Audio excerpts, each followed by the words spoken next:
Okay, so we have a practice problem. This one's from your textbook. And we're going to solve it using the steps that I laid out for you. First thing is to total the offspring in the cross. That's here. You see they've given you the parents actually, the entire cross here. This is the father, the recessive, completely recessive father. And this is the mother. We're really not that interested in the father's. His chromosome for each of the progeny groups is listed on the bottom, but you really ignore that one.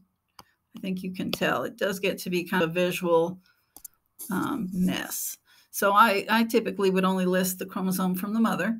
And you can see the layout of the alleles in the mother, but do not assume when they write it this way, doesn't mean the E is in the middle. I kind of wish they wouldn't do that, but we don't know what gene's in the middle. That's part of solving the problem. So once you've totaled your offspring, then you're going to identify your parental groups and your DCO groups. The parentals are the most common, the DCOs are the least common. You're literally identifying them based on numbers.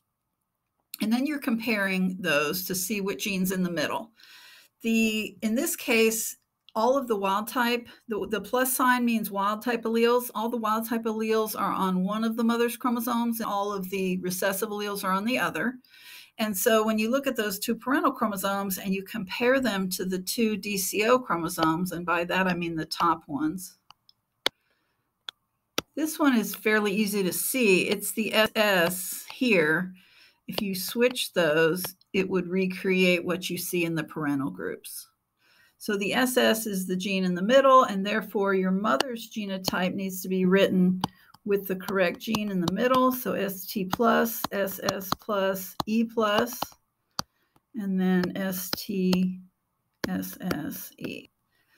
So that's the correct order and the correct layout for your mother.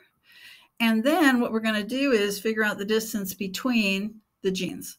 So segment 1 is going to be this segment here, the distance between ST and SS. And if you have a crossover in segment 1, and I usually write it this way, for segment 1, we'd be looking for crossover combination that would be ST plus with SS and ST with SS plus. And I like to write it down so when I'm looking through the data, I can keep looking back at it and remind myself what I'm looking for. So this group does not have it. This group does not have it, but this one does. So you got to look here. That's a yes. So that's 50. This group here is a yes. So that's 52. This group here is a yes. That's 5. And this group here is a yes. That's 3. So these groups had ST plus with SS or ST with SS plus. So you'll add those all together and divide by 755.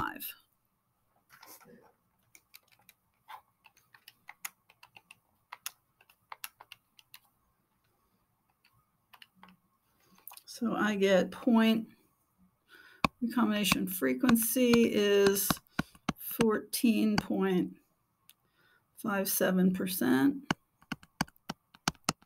So that's going to be 14.57 map units. All right. The other segment would be the distance between SS and E. Let me see if I can get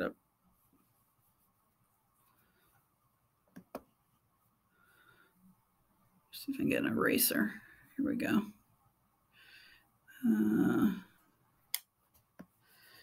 All right, so 14.57, we'll just have to remember that.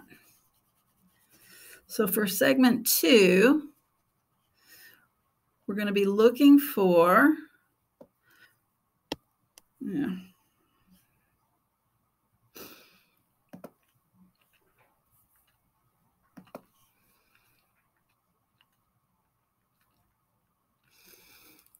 segment 2, we're going to be looking for SS plus to E and SS to E plus.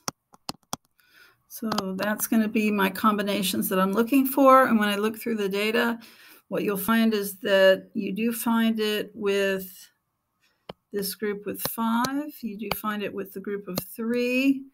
And then you can see it here, 43 and 41. So we have those together.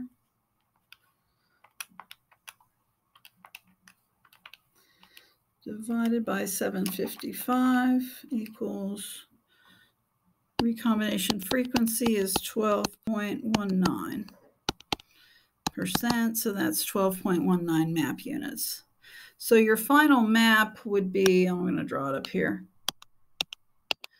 All right, segment 2 was 12.19, and what was the one? 14. I erased it now, but 14 point whatever. And the genes have to be laid out ST, SS, and E.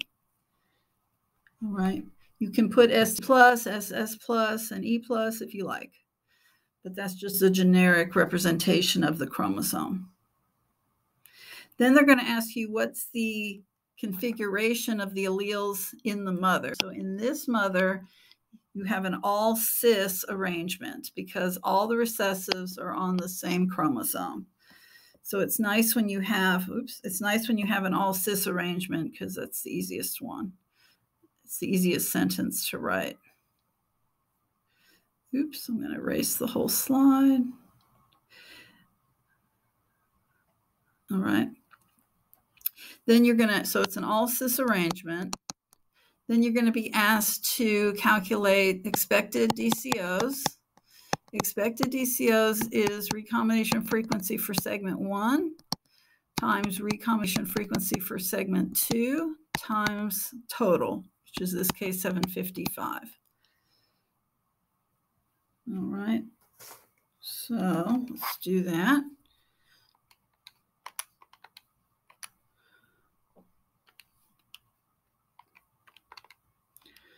All right, so 14.83,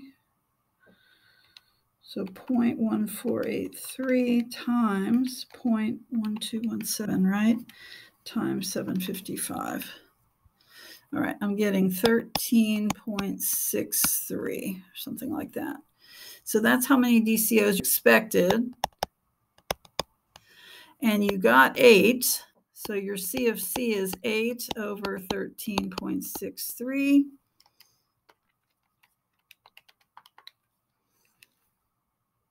And that's going to be 58.69%. And your interference would be 1 minus that, would be 41.31%. All right. So my numbers might not be perfect, but I'm showing you the process. You're probably wondering how many decimal places to go. I usually say 2 or 3 decimal places. So you can kind of see how I did it. I think I kind of alternate between 2 and 3. There is a correct answer to that, and it's significant figures, but I'm not going to teach significant figures, and therefore we just kind of say 2 or 3 decimal places for us is going to be fine. We're more interested in the process of this. Now, in Drosophila, these kinds of genetic maps have been created based on recombination frequencies. In fact, heavily created in the 80s. And then with the genome projects in the 90s, the data from that was used to confirm the maps.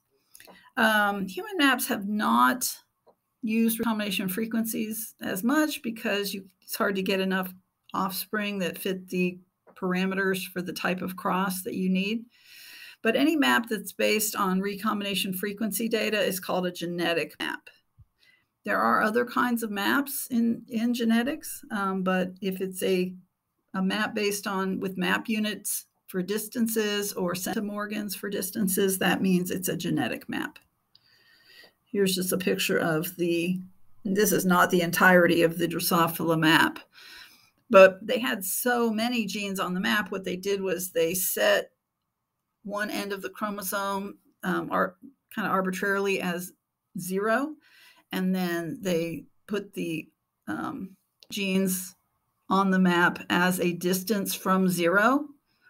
so that if you wanted to figure out the distance between any two genes, so for example, if you wanted to know the distance between clot eyes and black body, you would just say 48.5 minus 16.5, and that would give you that distance.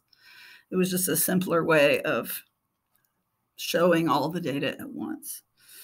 But this was done by a huge amount of mapping. Initially in Drosophila was done with this kind of 3-point mapping, and then composite mapping. Now, why is linkage important? Figuring out that genes are linked or alleles are linked can be very helpful. When we did the Human Genome Project, one thing that we found that we didn't expect or didn't even know we would find is that there are little tiny differences in genomes, and they're called SNPs, single nucleotide polymorphisms. And what that means is for most of your DNA, it's exactly the same between you and the person sitting next to you. And then there will be this one position, and when you look at different people, there's all kinds of different letters at that position. Some people have an A, and some people have a C, and some people have a G, and some people have a T, for example. And then you can go along the chromosome for another, I don't know, 100,000 nucleotides, and it would all be the same. And so we found that the differences between people were at very specific locations. I guess we thought that probably the differences would just sort of be kind of random for any people, but actually everybody is different at the same spots, which is a weird way to say it, but we call these locations single nucleotide polymorphisms. And so what they can do is they can test what letters you have at these particular spots. They don't need to sequence the whole chromosome for you because they already know what it's going to be. They just target in on these certain little spots, and they can figure out what your allele version is. And it turns out that there are these groups of SNPs that are tightly linked together, meaning they're very close together on the same chromosome. And therefore, as we've seen, they tend to be inherited together. And they've started getting data together, testing people's SNPs. And a haplotype is a group of SNPs that are all linked together. They've started to collect data to see if there's any correlation between haplotypes and, for example, genetic disorders or reactions to drugs or these kinds of things. And initially, they're just collecting the data to see if they find any patterns. And in fact, they have. So they've been able to correlate certain reactions to drugs with people who have certain haplotypes. In other words, by collecting large amounts of data, they've been able to find that there are certain groups of these SNPs that seem to almost predict how you would react to a certain drug. It's not 100% correlation, but it's a high percent of correlation. And so by collecting that kind of information, then it starts to inform a doctor, for example, maybe what drug to try first. If your haplotype, if they did a DNA test and your haplotype was known from previous patients to react very well with a certain drug, then that might help the doctor say, let's try this one first. Nothing's 100%, but it gives you more information for a more likely positive outcome. And so that's where linkage, understanding that these alleles that are tightly together, they tend to go together in their inheritance, and they tend to be correspondent to certain outcomes or certain disorders.